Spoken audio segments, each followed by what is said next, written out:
Anytime that you switch platforms, it's going to be a huge struggle, but I think, especially for us, this time was very difficult.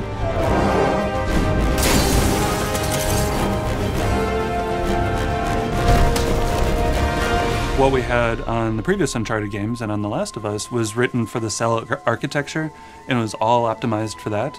But the PlayStation 4 just does things differently. The whole studio, like tools, everything, it's a massive challenge to push content that now needs to fill like 8 gigs versus the 256 or 512 megs that were on the PS3. You have all this memory, you have all this new processing power, so I knew that there would be a step up. I think I was surprised, and I think a lot of people in the studio were surprised by just how big that leap was going to be.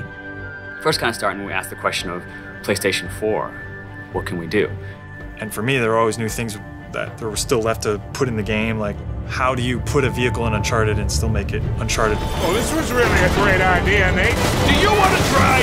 Oh, you're doing just fine.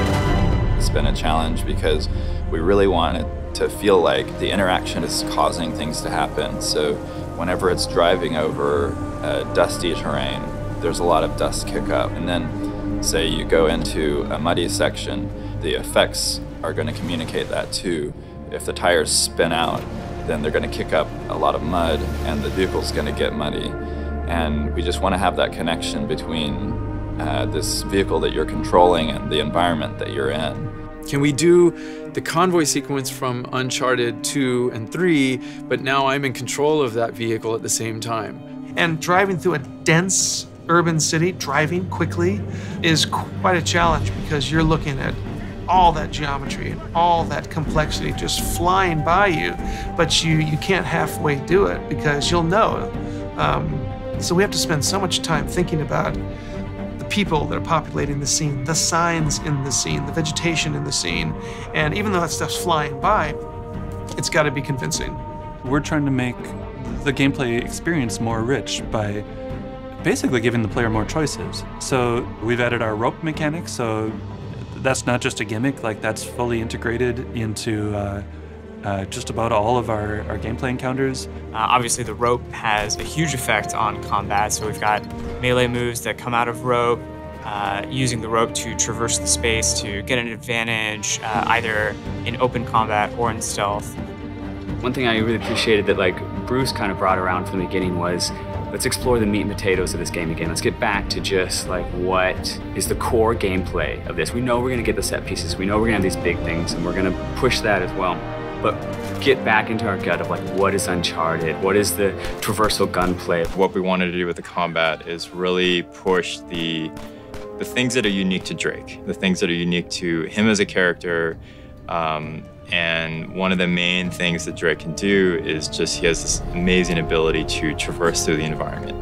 The climbing system in Uncharted 4 has been completely overhauled. We've come up with a system that gives just an unprecedented amount of fine control over Drake as he climbs. You have full analog control over both of his hands to put his hand exactly on the rock, on the handhold where you want it to be, and fluidly go from one climb to another. We're also able to integrate Drake into the environment a lot more. When he's climbing on the outside of a vehicle, he's moving with that vehicle, with his weight on that vehicle on top of the animation. So it's something that the PlayStation 4 gives us, that we have so much more memory. That tends to be our biggest constraint in animation, is just trying to fit all this motion, all this animation in memory. In the past, for example, when you had a character traversing with you, that character's traversal was scripted. Like once you moved here, they would move in these very specific ways. Now actually it's very systemic, and both the enemies and your allies can view the terrain in kind of this 3D space.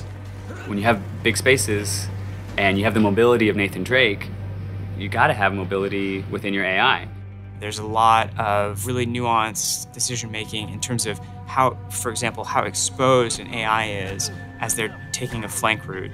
They now have this like really complex knowledge of the exposure to the player's vision as they're taking a flank route, and they will kind of dynamically decide, okay, this is actually a better route because there's more cover along this route. We didn't want a game where you just sit behind one piece of cover and just, you know, sitting there and the stop and pop, you're sitting there and shooting. We really wanted you to move through the environment, to outsmart them, to flank them, for them to be able to chase you around and just have that constant motion. The enemies are smarter. We've taken a lot of the stealth elements from The Last of Us and brought those in, so the player has more choices in combat. You can actually avoid an enemy, lose their line of sight, and just sneak past them and not even have to encounter them. Like, it used to be that you're either in stealth or you're in combat. And now there's these kind of varying levels of stealth. They go into investigate when they think they've seen you, but they're not 100% sure. Then they'll go into combat once they find you.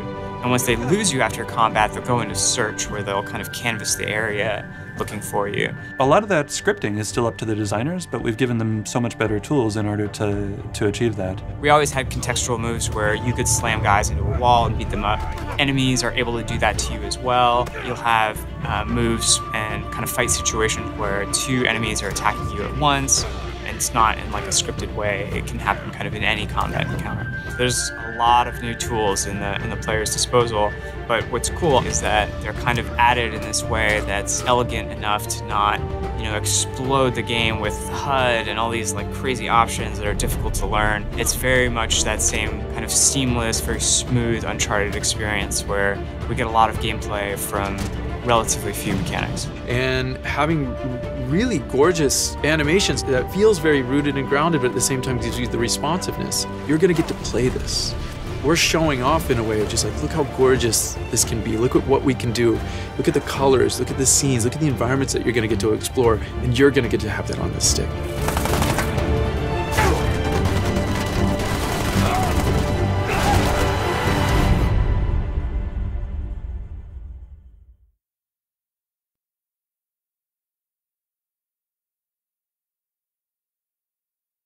Pre-order the PS4 bundle. PlayStation